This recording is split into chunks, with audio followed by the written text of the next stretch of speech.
Vous,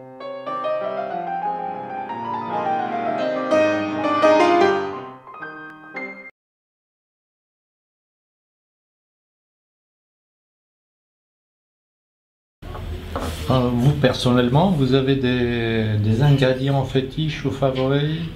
Vous avez des choses que vous aimez, non? Non, mais quand je fais mes essais,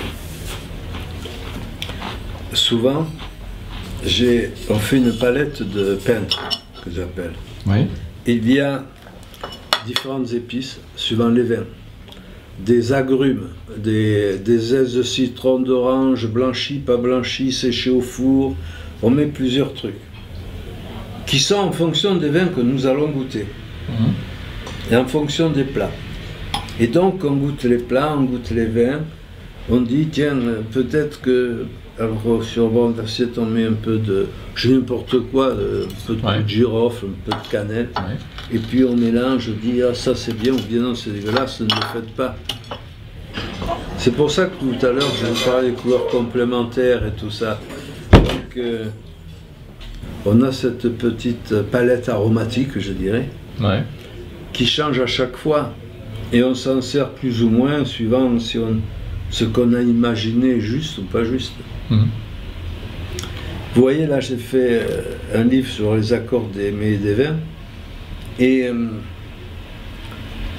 des trucs, c'est vrai, un accord n'est jamais définitif. Le vin évolue. D'accord? Et je regrette une chose, c'est que j'ai oublié de marquer sur ces recettes à quelle époque. Vous comprenez? Ah oui. C'est comme la bouteille d'Armagnac au dos. Quand l'Armagnac est mis dans une bouteille de verre, il ne bouge plus.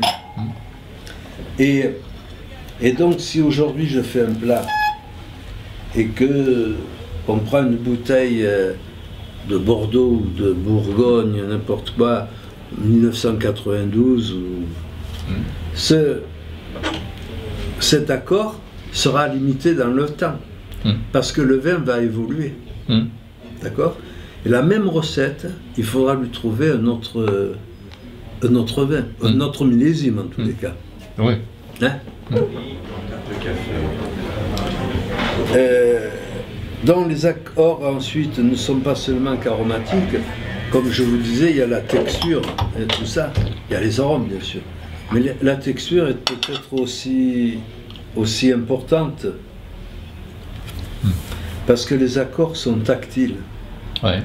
Sont tactiles et ça, c'est en bouche, c'est, on voit bien, on en revient toujours à ces putains de tanins des vins rouges.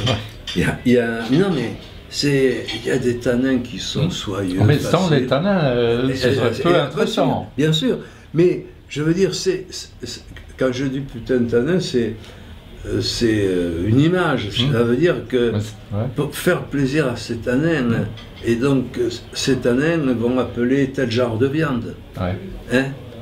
Une autre ne va pas marcher.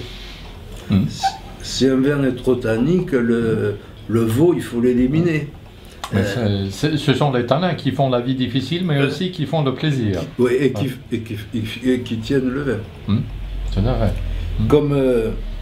Comme l'acidité le tient le vin.